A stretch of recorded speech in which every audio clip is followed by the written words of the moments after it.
ಶ್ಲೋಕಗಳನ್ನ ನೋಡ್ತಾ ರಾಗಗಳನ್ನ ಚೇಂಜ್ ಮಾಡಬೇಕು. ಹಾ ಸರ್.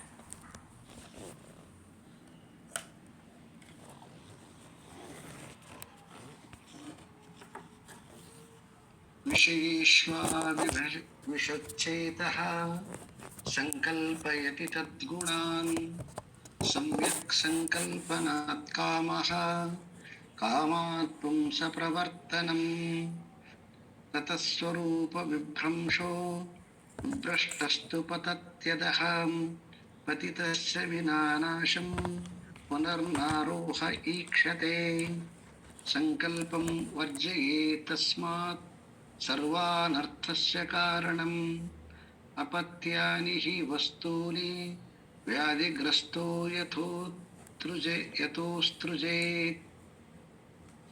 ಯಥೋತ್ಸೃಜೇತ್ ಅತಃ ಪ್ರಮಾದಾನ್ನ ಪರೋಸ್ತಿ ಮೃತ್ಯುಃ ವಿವೇಕಿನೋ ಬ್ರಹ್ಮವಿದಃ ಸಮಾಧೌ ಸಮಾಹಿತ ಸಿದ್ಧಿಮುಪೈತಿ ಸಮ್ಯಕ್ ಸಮಾಹಿತಾತ್ಮಾ ಭವ ಸಾವಧಾನಃ. ಸೊ ಎಲ್ಲರಿಗೂ ಮತ್ತೊಮ್ಮೆ ಮಕರ ಸಂಕ್ರಾಂತಿ ಹಬ್ಬದ ಶುಭಾಶಯಗಳನ್ನ ಕೋರ್ತಾ, ಈ ಒಂದು ಪ್ರಕೃತಿಯಲ್ಲಿ ಆಗುವಂತಹ ಒಂದು ಬದಲಾವಣೆ, ಸೊ ಇದರಿಂದ ಏನ್ ತೋರಿಸುತ್ತೆ ಅಂತಂದ್ರೆ ಇದನ್ನ ನಾವು ಪರಿಣಾಮವಾದ ಅಂತ ಕರಿತೀವಿ.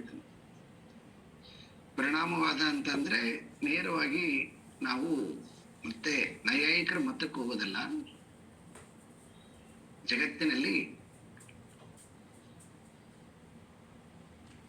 ಸೂರ್ಯನಿಂದ ಹಿಡಿದು ಪೃಥ್ವಿಯವರೆಗೆ ಏನು ಜಗತ್ತು ಅಂತ ಕಾಣಿಸ್ತದಲ್ವ, ದೇಹದಿಂದ ಹಿಡಿದು ಅಹಂವರೆಗೆ ಇದು ಜಗತ್ತು ಅಂತ ಕರಿತೀವಿ ಇದನ್ನ. ಸೊ ಈ ಜಗತ್ತು ಅಂತಕ್ಕಂಥದ್ದು ಬದಲಾವಣೆಗೊಳ್ತಕ್ಕಂಥದ್ದು.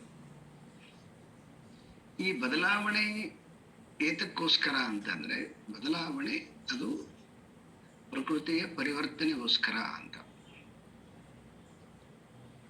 ಎಲ್ಲಿ ಬದಲಾವಣೆ ಇರುತ್ತೋ ಅಲ್ಲಿ ಒಂದು ಸೃಜತೆ ಅಂದ್ರೆ ಒಂದು ವಿಶೇಷತೆ ಒಂದು ಇರುತ್ತೆ, ಏನೋ ಸಮಥಿಂಗ್. ಸೊ ಹಾಗಾಗಿ ಪ್ರಕೃತಿ ನಮಗೆ ಕಲಿಸಿಕೊಡ್ತಕ್ಕಂಥದ್ದು ಏನಂತಂದ್ರೆ, ಈ ಬದಲಾವಣೆ ಆಗುವಂತಹ ಜಗತ್ತಿನ ಜೊತೆಗೆ ನಾವು ಬದಲಾವಣೆ ಆಗ್ತಾ ಹೋಗ್ಬೇಕು ಅಂತ. ಬದಲಾವಣೆ ಆಗದೆ ಹೋಗ್ಬಿಟ್ರೆ ಏನಾಗುತ್ತೆ, ಪ್ರಕೃತಿ ನಮ್ಮನ್ನ ತಳ್ಳಿಬಿಡ್ತದೆ ಅಂತ. ಅದಕ್ಕೆ ಕಾಲಾಯ ತಸ್ಮೈ ನಮಃ ಅಂತ. ಹಾಗಾಗಿ ಅಹಂ ಕಾಲಃ ಅಸ್ಮಿ ಅಂತ ವಿಶ್ವರೂಪ ದರ್ಶನದಲ್ಲಿ ಪರಮಾತ್ಮನ ಸಂದೇಶ, ನಾನು ಕಾಲರೂಪದಲ್ಲಿದ್ದೇನೆ. ಹಾಗಾಗಿ ನಮ್ಮ ಜೀವನ, ನಮ್ಮ ಧರ್ಮ ಕಾಲದ ಜೊತೆಗೆ ಏನಾಗಬೇಕು, ಮಾರ್ಪಾಡಾಗ್ತಾ ಹೋಗ್ಬೇಕು. ಮಾರ್ಪಾಡು ಮಾಡಿಕೊಂಡ್ರಿ ಕಾಂಪ್ರಮೈಸ್ ಅಲ್ರಿ, ಅದು ಧರ್ಮ ಹೆಂಗಾಗತ್ತೆ ಅಂತಂದ್ರೆ, ಯಾವುದ್ರಲ್ಲಿ ಕಾಂಪ್ರಮೈಸ್ ಮಾಡ್ಕೋಬೇಕು ಮತ್ತೆ ಯಾವುದ್ರಲ್ಲಿ ಕಾಂಪ್ರಮೈಸ್ ಆಗಬಾರ್ದು ಅನ್ನುವಂತಹದ್ದು ಕೂಡ ಬಹಳ ಮುಖ್ಯ. ಧರ್ಮಿ ಜೊತೆಗೆ ಕಾಂಪ್ರಮೈಸ್ ಆಗಬಾರ್ದು, ಧರ್ಮದ ಜೊತೆಗೆ ಕಾಂಪ್ರಮೈಸ್ ಆಗಬೇಕು ಅಂತ. ಅಧ್ಯಾತ್ಮದಲ್ಲಿ ಇದು ಬಹಳ ಅತ್ಯಂತ ಪ್ರಮುಖವಾಗಿರ್ತಕ್ಕಂಥದ್ದು. ಇಂತಹ ಧರ್ಮದ ಜೊತೆಗೆ ಬದಲಾವಣೆ ಆಗ್ತಕ್ಕಂಥದ್ದು ಪ್ರಕೃತಿಯ ಧರ್ಮ. ಹಾಗಾಗಿ ಪ್ರತಿ ವರ್ಷ ಈ ಸಂಕ್ರಾಂತಿ ಏನು ಒಂದು ತನ್ನ ಪಯಣವನ್ನ ಅಂದ್ರೆ ತನ್ನ ದಾರಿಯನ್ನ ಬದಲಾವಣೆ ಮಾಡಿಕೊಳ್ತಾನೋ, ಆ ದಾರಿಯ ಜೊತೆಗೆ ನಾವು ಕೂಡ ಬದಲಾವಣೆಗೊಂಡು ಉತ್ತರೋತ್ತರವಾಗಿ ಬೆಳವಣಿಗೆ ಆಗಬೇಕು. ಬೆಳವಣಿಗೆ ಆದಾಗ ಸುಖ ಸಮೃದ್ಧಿ ಸಿಗುತ್ತೆ. ಬರೀ ಹಬ್ಬ ಮಾಡಿಕೊಂಡು ಊಟ ಮಾಡೋದ್ರಿಂದ ಸಿಗುತ್ತೆ ಅಂದ್ರೆ ಅದು ಒಂದು ದಿನಕ್ಕೆ ಸೀಮಿತ ಆಗುತ್ತೆ. ಒಂದು ಹೊತ್ತು ಊಟ ಮಾಡಬಹುದೇನು ಚೆನ್ನಾಗಿ, ಹಬ್ಬದ ಊಟ ಅಂತ. ಮತ್ತೆ ರಾತ್ರಿಗೆ ಅಷ್ಟು ಟೇಸ್ಟ್ ಆಗೋದಿಲ್ಲ ಅದು. ಸೊ ಹಾಗಾಗಿ ಈ ಶರೀರದ ಸುಖ ಎಷ್ಟು ಮುಖ್ಯನೋ ಹಾಗೆ ಮನಸ್ಸಿನ ಸುಖನೂ ಕೂಡ ಅಷ್ಟೇ ಮುಖ್ಯ. ಹಾಗಾಗಿ ಅಂತಹ ಬದಲಾವಣೆ ಆಗ್ತಕ್ಕಂತಹ ಮನಸ್ಸು ಇತ್ತಂತಂದ್ರೆ ಅವಾಗ ನಾವು ಸಂಕ್ರಾಂತಿಯನ್ನ ಚೆನ್ನಾಗಿ ಆಚರಣೆ ಮಾಡಿದಂತಾಗತ್ತೆ, ವರ್ಷ ಪೂರ್ತಿ ಆಚರಣೆ ಮಾಡಿದಂತಾಗತ್ತೆ ಅಂತ ಹೇಳ್ತಾ ಆಚಾರ್ಯ ಶಂಕರರು ಇಲ್ಲಿ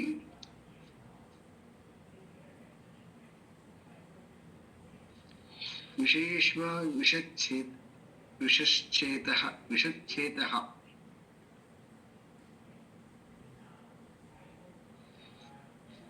ಸಂಕಲ್ಪಯತಿ ತತ್ ಗುಣಾನ್ ಅಂತಂತಾರೆ ಅವರು. ತತ್ ಗುಣಾನ್ ಅಂದ್ರೆ ಈ ಸಂಕಲ್ಪ ಯತಿ ಅಂದ್ರೆ ಸಂಕಲ್ಪ ಅಂತಂದ್ರೆ ಯೋಚನೆ ಮಾಡುವಂತಹದ್ದು ಮನಸ್ಸಿನ ಗುಣ.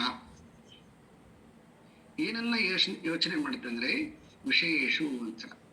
ವಿಷಯ ಅಂತಂದ್ರೆ ಹೊರಗೆ ಕಾಣತಕ್ಕಂತಹ ದೃಶ್ಯ ಪ್ರಪಂಚ ವಿಷಯ. ಈ ವಿಷಯದ ಜೊತೆಗೆ ಸೇರಿಕೊಂಡು ಆ ವಿಷಯದ ರೂಪವನ್ನ ಪಡೆದುಕೊಂಡು ಆ ವಿಷಯವನ್ನ ಚಿಂತಿಸುವಂತಹದ್ದು. ಚಿಂತಿಸಿ ಅಂದ್ರೆ ಅದನ್ನ ಪುನಃ ಪುನಃ ಪುನಃ ಪುನಃ ನೆನಪು ಮಾಡಿಕೊಳ್ತಕ್ಕಂಥದ್ದು ಮನಸ್ಸಿನ ಗುಣ.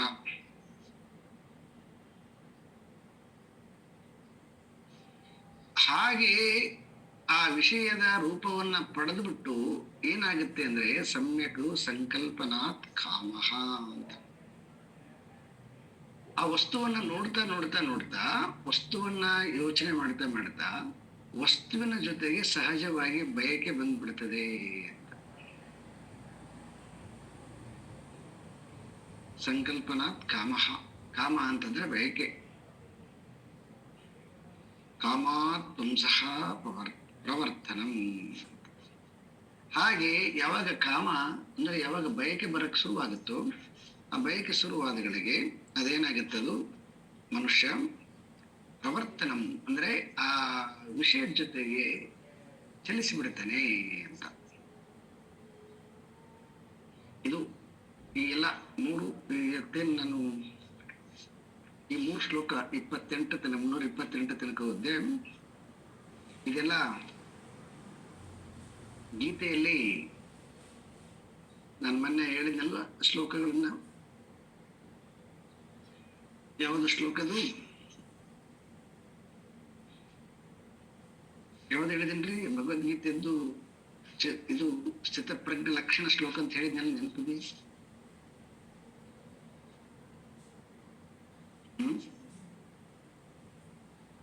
ಧ್ಯಾಯತೋ ವಿಷಯಾನ್ ಪುಂಸಃ. Very good. ಧ್ಯಾಯತೋ ವಿಷಯಾನ್ ಪುಂಸಃ ಸಂಗಸ್ತೇಷೂಪಜಾಯತೆ ಸಂಗಾತ್ ಸಂಜಾಯತೆ ಕಾಮಃ ಕಾಮಾತ್ ಕ್ರೋಧೋಭಿಜಾಯತೆ ಕ್ರೋಧಾತ್ ಭವತಿ ಸಮೋಹಃ ಸಮೋಹಾತ್ ಸ್ಮೃತಿವಿಭ್ರಮಃ ಸ್ಮೃತಿಭ್ರಂಶಾತ್ ಬುದ್ಧಿನಾಶಾತ್ ಪ್ರಣಶ್ಯತಿ ಅಂತ ಅದರದೇ ಸಾರವನ್ನ ಶಂಕರರು ಇಲ್ಲಿ ಹೇಳಿದ್ದಾರೆ. ಸಂಕಲ್ಪಯತಿ ತದ್ಗುಣಾನ್ ಅಂತ ಅದೇ ವಾಕ್ಯವನ್ನ ತತಃ ಸ್ವರೂಪ ವಿಭ್ರಂಶೋ ವಿಭ್ರಷ್ಟಸ್ತು ಪತತ್ಯದಃ ಅಂತ ನಾಶ ಆಗುತ್ತೆ. ಪತಿತಸ್ಯ ವಿನಾ ನಾಶಂ ಪುನಃ ನಾರೋಹ ಈಕ್ಷತೆ. ಅದು ಮತ್ತೆ ನಮ್ಮನ್ನ ಮೇಲಕ್ಕೆ ಏರಿಸಲಿಕ್ಕೆ ಬಿಡೋದಿಲ್ಲ. ಅದು ಒಂದು ಸಲ ಜಾರಿ ಬಿಡಿತೀವಿ ಅಂತಂದ್ರೆ ಹಿಂದಿನ ಶ್ಲೋಕದಲ್ಲಿ ಜ್ಯೋತಿ ಅವರು ಚೆನ್ನಾಗಿ ಓದ್ರಲ್ವಾ, ಸೋಪಾನ ಪಂಕ್ತೌ ಪತಿತೋ ಯಥಾ ಅಂತ. ಹೆಂಗ ಒಂದು ಸೋಪಾನದ ಮೇಲೆ ಬಿದ್ದಿರ್ತಕ್ಕಂತಹ ಬಾಲು ವೇಗವಾಗಿ ಹೆಂಗ್ ಓಡುತ್ತೋ ಅದೇ ರೀತಿಯಾಗಿ ಕಾಮದ ವಶಕ್ಕೆ ಸಿಕ್ಕಿರ್ತಕ್ಕಂತಹ ಮನಸ್ಸು, ಆ ಮನಸ್ಸೇನ್ ಮಾಡ್ತದೆ, ಇಂದ್ರಿಯಗಳನ್ನ ಓಡಿಸ್ಕೊಂಡು ಹೋಗ್ಬಿಡ್ತದೆ.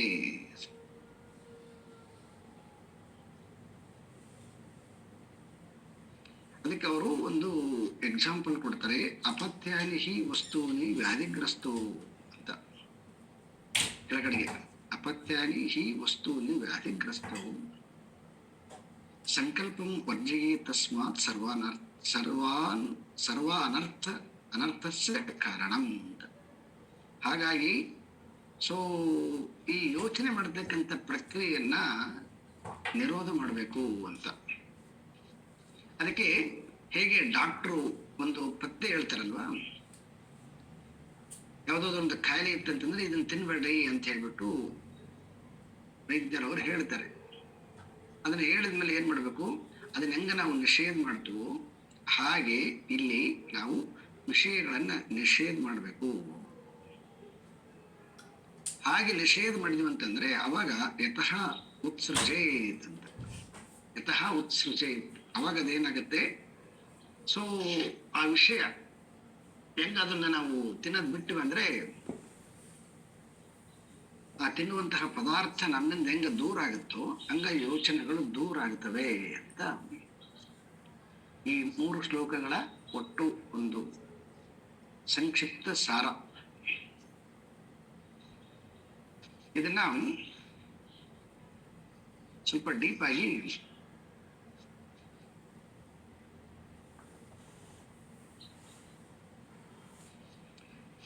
ಪತಂಜಲಿ ಅವರು ಈ ವಿಭೂತಿ ಪಾದದಲ್ಲಿ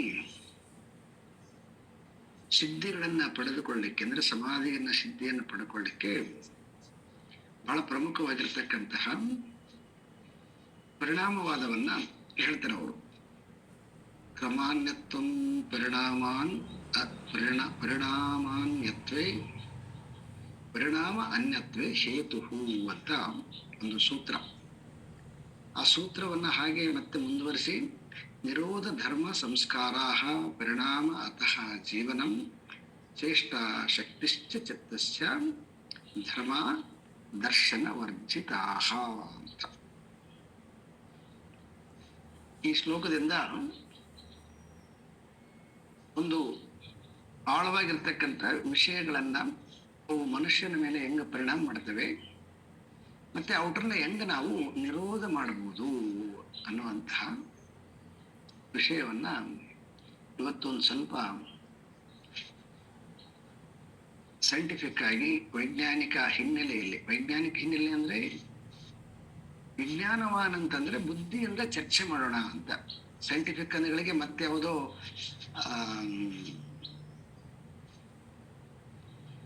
ಡಾರ್ವಿನ್ ಸಿದ್ಧಾಂತನೂ ಐನ್ಸ್ಟೈನ್ ಸಿದ್ಧಾಂತನೂ ನೀವು ಯಾವುದನ್ನು ಹೇಳಿದ್ರಂತ ಅರ್ಥ ಅಲ್ಲ. ವಿಜ್ಞಾನ ಬುದ್ಧಿಯಿಂದ ಅನ್ನೋದಕ್ಕೆ ವಿಜ್ಞಾನ ಅಂತ ಕರೀತಾರೆ. ಸಿಸ್ಟಮೆಟಿಕ್ ಆಗಿ ಅರ್ಥ ಮಾಡತಕ್ಕಂಥ ಮೆಥಡ್ ಅನ್ನ ವಿಜ್ಞಾನ, ಅದನ್ನ ವೈಜ್ಞಾನಿಕ ಅಂತ ಪ್ರಯೋಗ. ಈಗ ಸಾಮಾನ್ಯವಾಗಿ ವಿಷಯಗಳನ್ನ, ವಸ್ತುಗಳನ್ನ ನೋಡ್ತೀವಿ ನಾವು. ವಿಷಯ, ವಸ್ತು ಇವೆಲ್ಲ ಡಿಫ್ರೆಂಟ್ ಆಗಿ ಒಂದು ಜಗತ್ತಿಗೆ ಇರತಕ್ಕಂತಹ ಹೊರಗಿಂದು ಜಗತ್ತಂದ್ರೆ ನಮ್ಮಿಂದ ಹೊರಗಡೆ ಇರ್ತಕ್ಕಂಥವನ್ನ 3 ಭಾಗ ಮಾಡಿ ಕರಿತೀವಿ ನಾವು, ವಸ್ತು, ವಿಷಯ, ವ್ಯಕ್ತಿ ಅಂತ ಹೇಳ್ಬಿಟ್ಟು. ಈಗ ಎಲ್ಲದನ್ನ ಒಂದರಲ್ಲಿ ಸೇರಿಸ್ಬಿಡೋಣ, ವಸ್ತು ಅಂತಾನೆ ಮೊದಲಿಗೆ ತೊಯ್ಬಿಡೋಣ. ಅದರಲ್ಲಿ ವ್ಯಕ್ತಿನೂ ಬರ್ತಾನೆ, ವಿಷಯನೂ ಬರ್ತದೆ, ಮೊದಲಿಗೆ ತಗೋಣ ಅಂದ್ರೆ. ಮನುಷ್ಯನಿಗೆ ಈ ಯೋಚನೆಗಳು ಒಂದು ವಸ್ತುವನ್ನ ನೋಡಿದ ಮೇಲೆ ಅಥವಾ ಒಂದು ವಸ್ತುವನ್ನ ಕೇಳಿದ ಮೇಲೆ,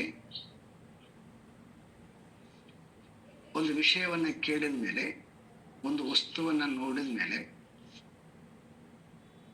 ಯೋಚನೆಗಳು ಬರ್ತವೆ ಮನುಷ್ಯನಿಗೆ.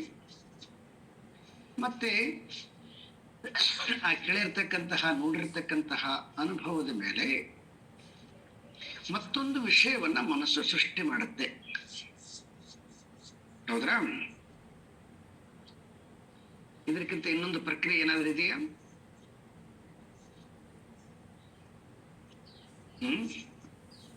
ಒಂದು ನೋಡೋದ್ರಿಂದ, ಒಂದು ಕೇಳೋದ್ರಿಂದ, ನೋಡಿ ಕೇಳಿರೋದ್ರ ಅನುಭವದ ಮೇಲೆ ಮನಸ್ಸು ತಾನೇ ಒಂದು ಸೃಷ್ಟಿ ಮಾಡುತ್ತೆ.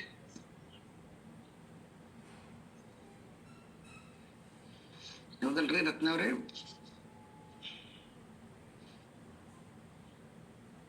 ಹೌದು ಸರ್. ಇದಕ್ಕಿಂತ ಮತ್ತೆ 3ನೇ ಮೆಥಡ್ 4ನೇ ಮೆಥಡ್ ಇಲ್ಲ. ಇದೇ 4ನೇ ಮೆಥಡ್.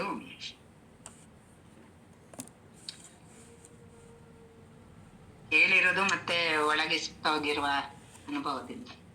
ಅದೇ ನೋಡಿರೋದು, ಕೇಳಿರೋದು, ತಾನು ಯೋಚನೆ ಮಾಡೋದು, ಇಷ್ಟು 3 ಪ್ರಕ್ರಿಯೆ. ಒಂದನ್ನ ನೋಡಿ ಯೋಚನೆ ಮಾಡುತ್ತೆ, ಕೇಳಿನೂ ಕೂಡ ಯೋಚನೆ ಮಾಡುತ್ತಾ, ನೋಡಿ ಕೇಳಿರ್ತಕ್ಕಂಥದ್ದನ್ನ ಗ್ರಹಿಸ್ಬಿಟ್ಟು ಮತ್ತೆ ಇನ್ನೊಂದನ್ನ ತಾನೇ ಯೋಚನೆ ಮಾಡುತ್ತೆ ಮನಸ್ಸು. ಹೌದ್ರಾ?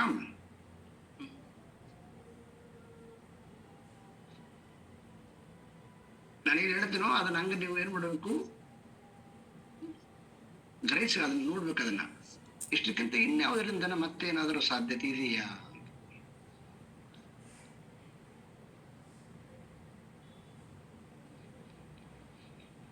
ಇದಕ್ಕೆ ಈ 3ನ್ನ ನಾವು ಬೇರೆ ಬೇರೆ ಹೆಂಗಲ್ಲಿಂದ ಹೆಂಗ ಡೆವಲಪ್ ಮಾಡಿಕೊಳ್ತೀವಿ ಅಂತಕ್ಕಂಥದ್ದನ್ನ ನೋಡಿದ್ವಿ ನಾವು. ನೋಡೋದ್ರಿಂದ ಆಗ್ಬೋದು, ಕೇಳೋದ್ರಿಂದ ಆಗ್ಬೋದು, ನೋಡಿ ಕೇಳಿರ್ತಕ್ಕಂತಹ ಅನುಭವದಿಂದ ಮತ್ತೊಂದನ್ನ ನಾವು ಸೃಷ್ಟಿ ಮಾಡ್ತೀವಿ.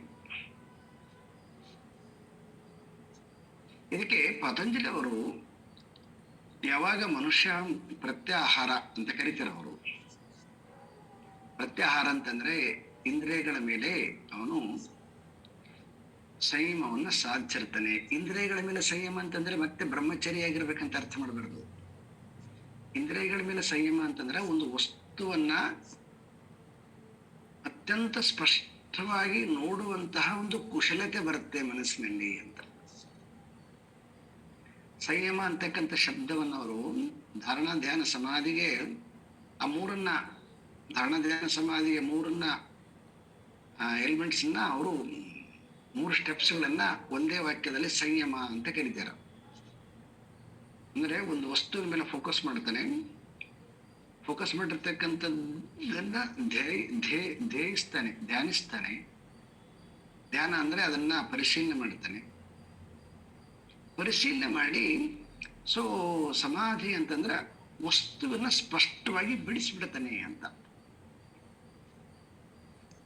ಹೆಂಗ ಹಂಸ ಕ್ಷೀರ ನ್ಯಾಯ ಅಂತ ಕರಿತೀವಲ್ಲ ಹಂಗ ಬಿಡಿಸ್ಬಿಡ್ತಾನೆ ಅವನು.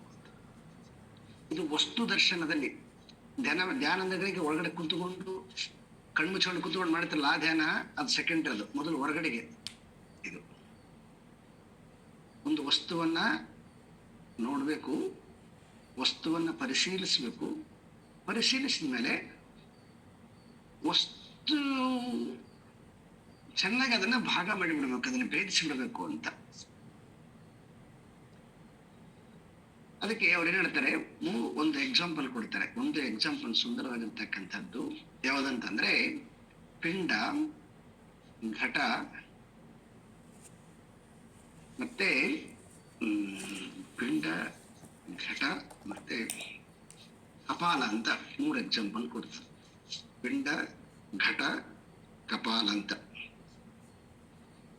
ಇನ್ನು ಪತಂಜಲಿ ಸೂತ್ರ ಅಂದಲ್ಲ, ವಿಭೂತಿಪಾದ.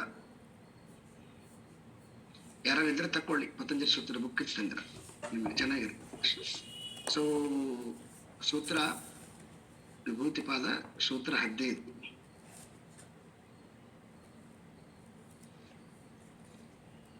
ಅಂದ್ರೆ ಸಿಸ್ಟಮೆಟಿಕ್ ಆಗಿ ಒಂದು ಗ್ರಿಪ್ ಆಗಿ, ಅಂದ್ರೆ ಮುಂದೆ ಯಾವಾಗಾರ ಕೇಳಿದಾಗ ನೆನ್ಪಿಟ್ಕೊಳ್ಬೇಕು, ಮತ್ತೆ ನಾವು ಯಾವಾಗಾರ ಹೇಳ್ಬೇಕು ಅಂತಕ್ಕಂಥದ್ದು ಬೇಕು ಅಂತಂದ್ರೆ ಹೀಗೆ ಒಂದು ಸಿಸ್ಟಮೆಟಿಕ್ ಆಗಿ ಕಲಿಬೇಕಾಗತ್ತೆ ನಾವು. ಹೆಂಗ ಕೋರ್ಟಲ್ಲಿ ಒಬ್ಬ ಲಾಯರು ವಾದ ಮಾಡಬೇಕಾದಾಗ ಅವನು ತನ್ನ ವಾದಕ್ಕೆ ಪುಷ್ಟಿ ಕೊಡುವಾಗೆ ರೆಫರೆನ್ಸ್ ಕೊಡ್ತಾನೆ. ಬೇರೆ ಬೇರೆ ಬೇರೆ ಬೇರೆ ಬೇರೆ ಏನು ಇದರಿಂದ ಏನಂತಾರಲ್ವಾ, ಲಾದ್ದು ಯಾರು ಲಾಯರ್ಲ ನೀ ಗ್ರೂಪಲ್ಲಿ IPC Indian penal code. Correct. ಅವಕ್ಕೇನಂತಾರೆ ಚೆನ್ನಾಗಿತ್ತು, ಸೆಕ್ಷನ್ಸ್. Very good. ಅಂದ್ರೆ ಅಧಿಕೃತವಾಗಿ ಅಂತ ಅವನು ಅಧಿಕೃತವಾಗಿ ಹಾಗೆ ಒಂದು ಶಾಸ್ತ್ರಗಳನ್ನ ಮಾತನಾಡಬೇಕಾದಾಗ ನಮಗೆ ಒಂದು ಅಧಿಕೃತವಾಗಿರ್ತಕ್ಕಂತಹ ಒಂದು ಸಿಸ್ಟಮೆಟಿಕ್ ಬೇಕಾಗುತ್ತೆ. ಪಿಂಡ, ಘಟ ಮತ್ತು ಕಪಾಲ ಅಂತ 3 ಶಬ್ದ. ಪಿಂಡ ಅಂದ್ರೆ ಗೊತ್ತಾಗುತ್ತೆ ನಿಮಗೆ, ಅಂಡ ಅಥವಾ ಪಿಂಡ ಅಂತ ಕರೀರಿ. ಈಗೊಂದು ಎಕ್ಸಾಂಪಲ್ ತಗೊಳ್ಳೋಣ. ಮಣ್ಣು ಅಂತಕ್ಕಂಥದ್ದು ಗಡಿಗೆಗೆ, ಘಟ ಅಂದ್ರೆ ಗಡಿಗೆ, ಅದಕ್ಕೆ ಪಿಂಡ. ದೇಹ ಅಂತಕ್ಕಂಥದ್ದು ಘಟ, ಅದಕ್ಕೆ ಗರ್ಭದಲ್ಲಿ ಒಂದು ಪಿಂಡ. ಹೀಗೆ ಪಿಂಡ ಮತ್ತು ಘಟ ಮತ್ತು ಕಪಾಲ. ಕಪಾಲ ಅಂತಂದ್ರೆ ಧೂಳು ಅಂತ ಅರ್ಥ. ಒಂದು ಗಡಿಗೆಯನ್ನ ನೋಡ್ತೀವಿ ನಾವು. ಗಡಿಗೆಯನ್ನ ನೋಡಿದ ಮೇಲೆ ಗಡಿಗೆಯ ಧರ್ಮಿ ಯಾವುದಂತಂದ್ರೆ, ಅದರ ಧರ್ಮಿ ಯಾವುದಂದ್ರೆ ಪಿಂಡ. ಪಿಂಡ ಅಂತಕ್ಕಂಥದ್ದು ಧರ್ಮಿ, ಘಟ ಅಂತಕ್ಕಂಥದ್ದು ಅದರ ಧರ್ಮ, ಅದರ ಗುಣ. ಮಣ್ಣು ಮತ್ತೆ ಮಡಿಕೆಯಾಗಿದೆ ಅಂತ. ಸೊ ಮಡಿಕೆಯಾಗಿರ್ತಕ್ಕಂತಹ ಘಟ ಒಡೆದು ಚೂರು ಚೂರಾಗಿ ಆಮೇಲೆ ಆಗುತ್ತೆ ಕಪಾಲ, ಧೂಳಾಗುತ್ತೆ. 3 ಪರಿಣಾಮಕ್ಕೆ ಆಗಲಿ. ಒಂದು ಪಿಂಡ, ಆಮೇಲೆ ಘಟ, ಮತ್ತೆ ಆಮೇಲೆ ಕಪಾಲ ಅಂತ.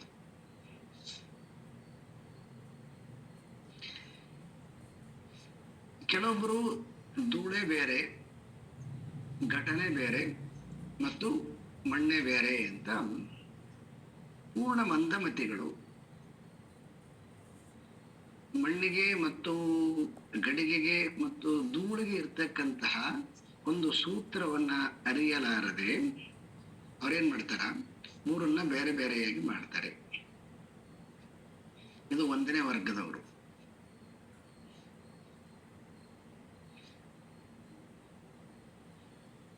ಕನಿಷ್ಠ ಅವರು.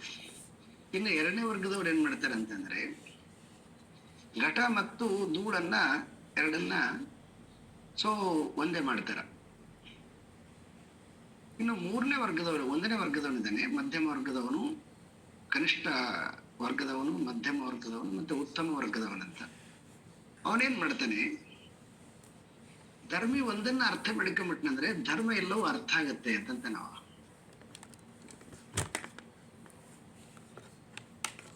ಕಾರಣವಾಗಿರ್ತಕ್ಕಂಥದ್ದು ಒಂದು ಪಿಂಡವನ್ನ ಅರ್ಥ ಮಾಡ್ಕೊಂಡ್ಬಿಟ್ರೆ ಪಿಂಡದ ಧರ್ಮಗಳು ಪಿಂಡವನ್ನ ಬಿಟ್ಟು ಇರಂಗಿಲ್ಲ.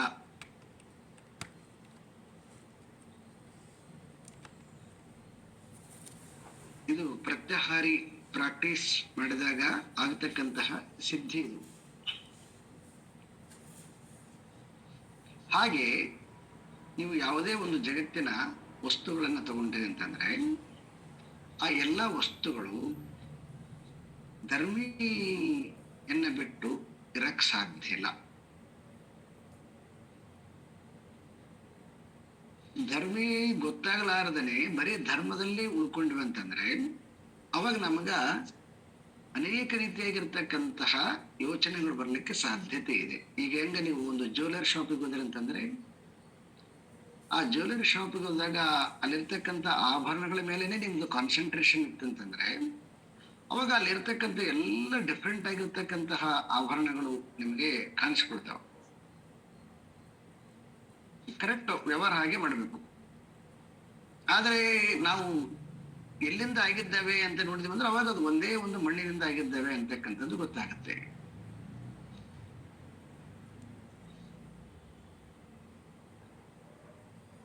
ಹಾಗೆ ನಾವು ಈ ಜಗತ್ತಿನಲ್ಲಿರ್ತಕ್ಕಂತಹ ವಸ್ತುಗಳನ್ನ ವಿಶ್ಲೇಷಣೆ ಮಾಡಿದ್ವಿ ಅಂತಂದ್ರೆ ಭೂಮಿಯ ಮೇಲೆ ಯಾವುದೆಲ್ಲ ಸೃಷ್ಟಿಯಾಗಿರ್ತಕ್ಕಂಥದ್ದು ಕಾಣಿಸ್ತದೋ ಅದು ಎಲ್ಲವನ್ನು ತಗೊಳ್ಳಿ, ಅನ್ನ ತಗೊಳ್ಳಿ, ಡಿಫ್ರೆಂಟ್ ಟೈಪ್ ಆಫ್ ದಿ ಅಡಿಗೆ ಎಲ್ಲವೂ ಕೂಡ ವೆರೈಟಿ ವೆರೈಟಿ ವೆರೈಟಿ ವೆರೈಟಿ ಎಲ್ಲ ಎಷ್ಟೆಲ್ಲ ಅಡಿಗೆಗಳನ್ನ ಮಾಡ್ತೀವೋ ಆ ಅಡಿಗೆಗಳಿಗೆ ಮೂಲ ಧರ್ಮಿ ಯಾವುದಂತಂದ್ರೆ ಮಣ್ಣು.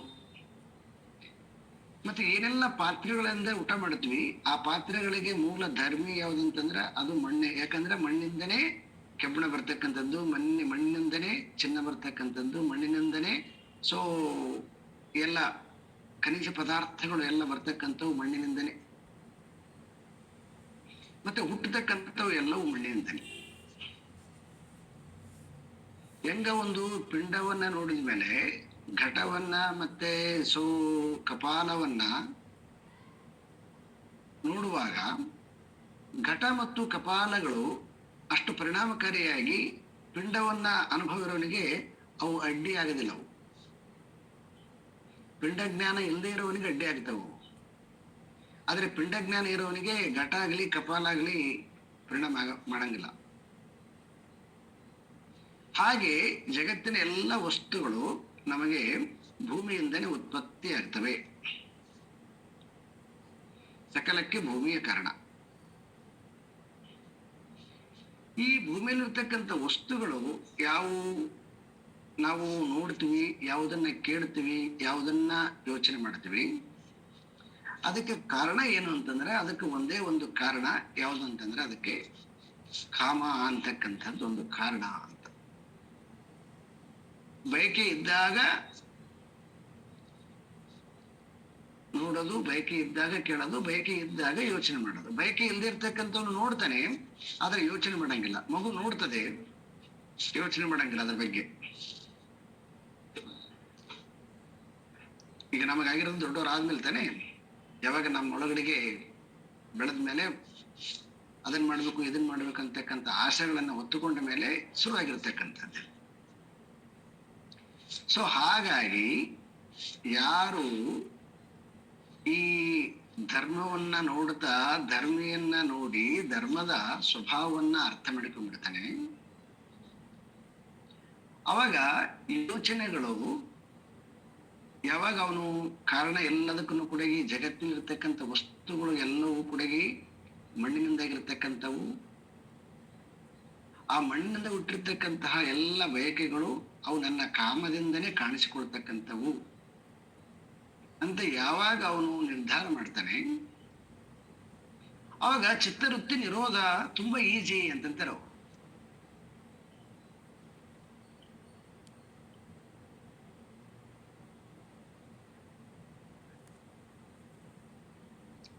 ಬಹಳಷ್ಟು ಜನ ಪತಂಜಲಿ ಸೂತ್ರ ಸರಿಯಾಗಿ ಓದಲಾರದೆ ತಪ್ಪಾಗಿ ಅರ್ಥ ಮಾಡಿಕೊಂಡಿರಂತ ಅನ್ಸುತ್ತೆ ನನಗೆ. ತುಂಬಾ ಸೈಂಟಿಫಿಕ್ ಆಗಿ ಹೇಳ್ಯಾರ ಅವರು, ಬಟ್ ಅದನ್ನ ಬಿಟ್ಬಿಟ್ಟು ಆಸನ ಹಾಕೋದು, ಪ್ರಾಣಾಯಾಮ ಮಾಡೋದು, ಕಪಾಲಭಾತಿ ಮಾಡೋದು, ವೃತ್ತಿ ಬರ್ದಂಗ್ ಮಾಡ್ಬೇಕು, ವೃತ್ತಿ ಬರ್ದಂಗ್ ಮಾಡ್ಬೇಕು, ವೃತ್ತಿ ಬರ್ದಂಗ್ ಮಾಡ್ಬೇಕಂತೇಳಿ ಹಿಂಗೇನೆ ಪ್ರಯತ್ನ ಮಾಡ್ತಾರೆ. ಅದರ ಸೂತ್ರದಲ್ಲಿ ಅದನ್ನ ವಿಶ್ಲೇಷಣಕಾರರು ಹೆಂಗ್ ಮಾಡಿದ್ದೀರ ಅಂತಂದ್ರೆ ವಸ್ತು ಜ್ಞಾನ ಅಂತ ಕರೀತಾರೆ. ನಿಮ್ಗೆ ಯಾವಾಗ ವಸ್ತು ಜ್ಞಾನ ಸ್ಪಷ್ಟವಾಗತ್ತೆ, ವಸ್ತು ಜ್ಞಾನಕ್ಕೆ ಕಾರಣ ಪ್ರತಿಯೊಂದಕ್ಕೂ ಕೂಡ ಈ ಪಿಂಡ. ಆ ಪಿಂಡದ ಉದ್ದೇಶ ಏನಂತಂದ್ರೆ ಕಾಮ. ಸೊ ಯಾವಾಗ ನೀವು ಧರ್ಮವನ್ನ ಆಲೋಚನೆ ಮಾಡೋದು ಬಿಟ್ಟು ಬರೀ ಆ ಭೂಮಿಯನ್ನ ಮಾತ್ರ ಆಲೋಚನೆ ಮಾಡ್ತಾ ಹೋಗಿ, ಭೂಮಿ ಎಲ್ಲಿಂದ ಬಂದಿದೆ, ಯಾರು ಅದನ್ನ ಸೃಷ್ಟಿ ಮಾಡಿದವನು ಯಾರು ಅಂತ, ಅವಾಗ ನೀವು ಏನಾಗ್ತೀರಿ ಅಂತಂದ್ರ ನಿಮ್ಮ ಕಾಮದಿಂದ ಕೂಡಿರ್ತಕ್ಕಂಥ ಯೋಚನೆಗಳು ಬಿದ್ದೋಗಿ ಬಿಡ್ತಾವ. ಯಾಕಂದ್ರೆ ಅದರ ಕಾರಣ ಹುಡುಕ್ಲಾರ್ದನೆ ಬರೀ ಇದರಲ್ಲೇನೆ ನಮ್ದು ವಿಹಾರ ನಡೀತದ. ಹಂಗಾಗಿ ನಮಗ ಅವು ಪದೇ ಪದೇ ಪದೇ ನೀವು ಎಷ್ಟು ಕಡಿಮೆ ಮುಚ್ಚಿಕೊಂಡು ಕುಂತ್ರು ನಾವು ಬಿಡಂಗಲ್ಲ. ಅವು ಪ್ರತ್ಯೇಕತಾನತ ಧ್ಯಾನ ಅಂತಂತಾರೆ ಅವರು. ಅಂದ್ರೆ ಪ್ರತ್ಯೇಕತಾ ಧ್ಯಾನ ಅಂತಂದ್ರೆ ಆ ಧ್ಯೇಯ ವಸ್ತು ಜ್ಞಾನ ಆಗದೆ ಇರೋದ್ರಿಂದ ನಮಗೆ ಧಾರಣ ಕಷ್ಟ ಆಗುತ್ತೆ. ಭೂಮಿ ಯಾವುದರಿಂದ ಬಂದಿದೆ, ಕಾಮ ಹುಡ್ಕೋಣ, ಇದನ್ನ ಕಾಮನ್ನ ಕನ್ವರ್ಟ್ ಮಾಡೋಣ. ಇವಾಗ ಕಾಮವನ್ನ ನನಗೆ ಬೇಕು, ನನಗೆ ಬೇಕು ಅಂತಕ್ಕಂಥದ್ದು ಆ ಕಾಮದಿಂದ ನೋಡಿದಾಗ ಅಲ್ಲಿ ನಿಮ್ಮ ಸಂಕಲ್ಪಗಳನ್ನ ನಿಯಂತ್ರಣ ಮಾಡಕ್ಕಾಗ್ಲಿ, ಸಂಕಲ್ಪಗಳನ್ನ ಕಟ್ ಮಾಡಕ್ಕಾಗ್ಲಿ, ಸಂಕಲ್ಪಗಳಿಂದ ಬಿಡಿಸ್ಕೊಳಕ್ಕೆ ಸಾಧ್ಯನೇ ಇಲ್ಲ. ಆ ಕಾಮವನ್ನ ಪರಮಾತ್ಮನ ಕಡೆಗೆ ತಿರುಗಿಸ್ಬೇಕು ಅಂದ್ರೆ ಪರಮಾತ್ಮನ ಸೃಷ್ಟಿ ಕ್ರಮದ ಕಡೆಗೆ ತಿರುಗಿಸ್ಬೇಕು. ಅದರೊಳಗೆ ಮತ್ತೊಂದು ಯಾವ್ದು ಮೂರ್ತಿ ಹಿಡ್ಕೊಂಡು ಕೂಡೋದಲ್ಲ.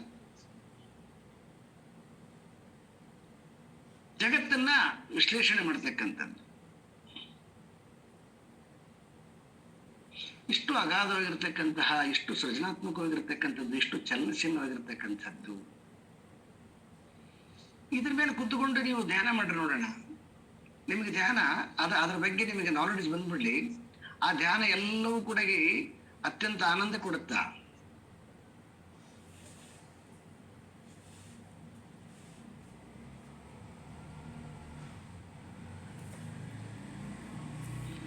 ಅದಕ್ಕೆ ಅವರು ಧರ್ಮೇನ ಹಿಡ್ಕೊಂಡು ಧ್ಯಾನ ಮಾಡ್ಬೇಕಂತ ಭೂಮಿ ಹಿಡ್ಕೊಂಡು ಧ್ಯಾನ ಮಾಡಿದ್ರೆ ಅಂತಂದ್ರೆ ಅದ್ರ ಬಗ್ಗೆ ಯೋಚನೆ ಮಾಡ್ತಾ ಹೋಗಿ, ಅವಾಗ ಅಲ್ಲಿ ನಿಮಗೆ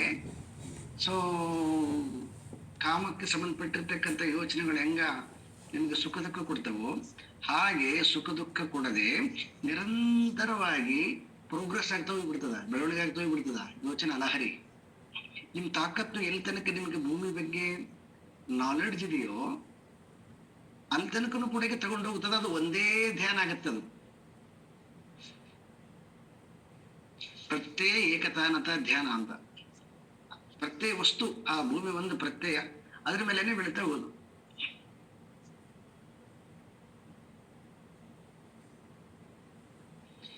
ಹೀಗೆ ಯಾರು ಜ್ಞಾನಿ ಅಭ್ಯಾಸ ಮಾಡ್ತಾನೆ ಅವನು ಬ್ರಹ್ಮಭಾವದಿಂದ ಜಾರೋದಿಲ್ಲ ಅಂತ.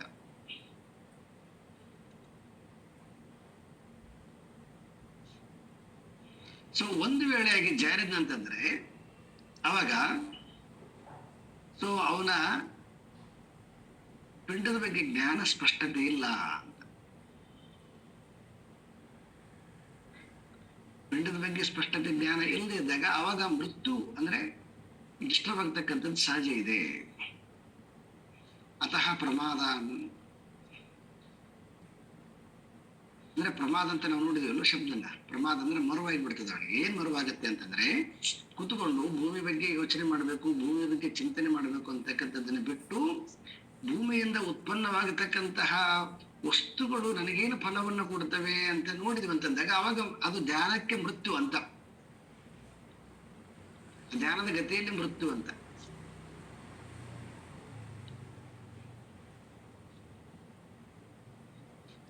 ಆದ್ರೆ ಯಾರು ವಿವೇಕಿಯಾಗಿರ್ತಕ್ಕಂಥವ್ನು ಜಾರೋದಿಲ್ಲ. ಯಾರು ಆ ಪಿಂಡದ ಬಗ್ಗೆ ಸ್ಪಷ್ಟವಾಗಿರ್ತಕ್ಕಂಥ ಜ್ಞಾನ ಇರಕ್ಕಿಲ್ವೋ ಅವನು ಜಾರ್ತಾನೆ. ಯಾಕಂತಂದ್ರೆ ಪ್ರಮಾದ ಅಂದ್ರೆ ತಾನು ಏನು ಕುತ್ಕೊಂಡಿದ್ದೀನಿ ಅಂತಕ್ಕಂಥದ್ದನ್ನು ಮರ್ತು ಬಿಡ್ತಾನೆ. ಈಗ ತುಂಬಾ ಜನ ಹಾಗೆ ಅಲ್ವಾ, ಒಂದು ನಾಮ ಹಿಡ್ಕೊಂಡು ಕೈಯಲ್ಲಿ ಜಪಮಾಲೆ ಹಿಡ್ಕೊಂಡು ಕೂಡ್ತಾರೆ. ನಡೀತದೆ, ಮಾಲೆಗೊಂದು ಜಪ ನಡೀತದೆ 20-30 ಮಾಲೆ ತನಕ ಹೋಗ್ಬೋದೇನೋ, 50 ಮಾಲೆ ತನಕ ಹೋಗ್ಬೋದ. ನಾವೇನು ಜಾರಿ ಬಿಡ್ತದ ಮನಸ್ಸು. ಯಾಕೆ ಜಾರತ್ತೆ ಅಂದ್ರೆ ಪ್ರಮಾದ ಅಂತ ಕರಿತಾರೆ. ಪ್ರಮಾದ ಅಂದ್ರ ನಾನು ಜಪ ಮಾಡಕ್ ಕುಂತ್ಕೊಂಡೇನಂತ ಮರ್ತು ಬಿಡ್ತದ ಅದು. ಅಲ್ಲಿ ಸಂಯಮ ಅಂತ ಕರಿತಾರೆ ಅವರು. ನಾನು ಜಪ ಮಾಡಕ್ಕೋಸ್ಕರ ಕುತ್ಕೊಂಡಿದ್ದೀನಿ ಅಂತಕ್ಕಂತಹ ಸಂಯಮ ಜಾರತ್ತೋ ಅದು ಮೃತ್ಯು. ಜಪ ಮಾಡುವಾಗ ಮೃತ್ಯು ಅಂದ್ರೆ ಅದು ಆ ಗಳಿಗೆ ತಪ್ಪೋಯ್ತು ಅಂತ.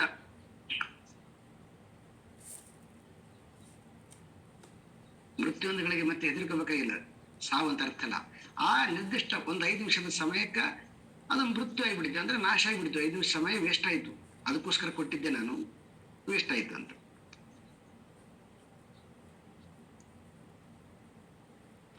ಹಾಗಾಗಿ ಯಾವಾಗಲೂ ಕೂಡ ಈ ಆತ್ಮಚಿಂತನೆಯಲ್ಲಿ ಇರ್ತಕ್ಕಂತಹ ವ್ಯಕ್ತಿ, ಆತ್ಮಚಿಂತನೆ ಅಂದ್ರೆ ಪಿಂಡ ಅಂತಂದ್ರೆ ಸ್ವರೂಪ,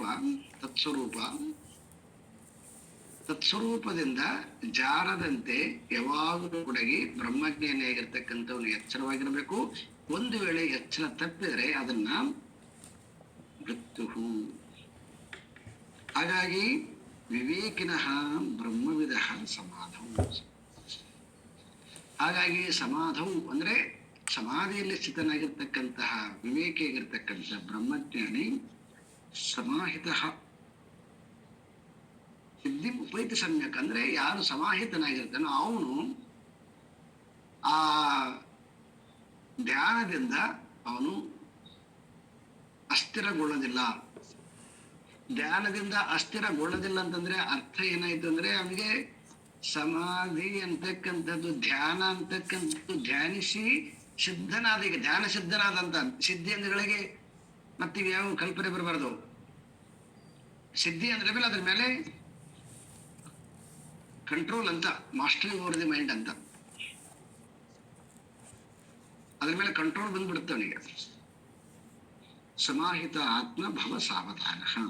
ಹಾಗಾಗಿ ಈ ಸಂಯಮವನ್ನ ಇಟ್ಟುಕೊಂಡು ಜ್ಞಾನಿಯಾಗಿರ್ತಕ್ಕಂಥವನು ನಿರಂತರವಾಗಿ ಪ್ರಮಾದಕ್ಕೆ ಒಳಗಾಗದಂತೆ ವಿಷಯಗಳನ್ನ ನಿರೋಧ ಮಾಡ್ತಾ ಆತ್ಮಚಿಂತನೆ ಅವನು ಇರ್ತಾನೆ.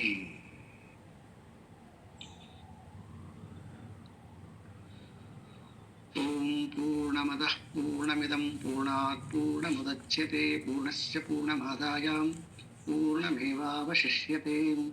ಓಂ ಶಾಂತಿ ಶಾಂತಿ ಶಾಂತಿ. ಹರಿ ಓಂ. ಶ್ರೀ ಗುರುಭ್ಯೋ ನಮಃ. ಹರಿ ಓಂ. Thank you sir. Sir last ಏನು ಹೇಳಿದ್ರಿ ಅಂತ ಕೇಳಿಸ್ತಿಲ್ಲ. ಆತ್ಮಚಿಂತನೆ ಸರ್. ಶುಭವ್ರೆ, ಹಾಂ, ಆತ್ಮಚಿಂತನೆಯಲ್ಲಿ ಮಗ್ನನಾಗ್ತಾನೆ ಅಂತ. ಹಾಂ ಸರಿ ಸರ್, ಅದು ಕಟ್ ಆಯಿತು ಅಷ್ಟೇ. ಹಾಂ ಸರ್. ನಾಳೆ ನನಗೊಂದು ಸ್ವಲ್ಪ ಬೇರೆ ಕೆಲಸ ಉಂಟು, ಹಾಗಾಗಿ ನಾಳೆ ಕ್ಲಾಸನ್ನು ಕ್ಯಾನ್ಸಲ್ ಮಾಡ್ರಿ. ಆಯಿತು ಸರ್, ಆಯಿತು. ಸರಿ sir, thank you sir. Thank you sir.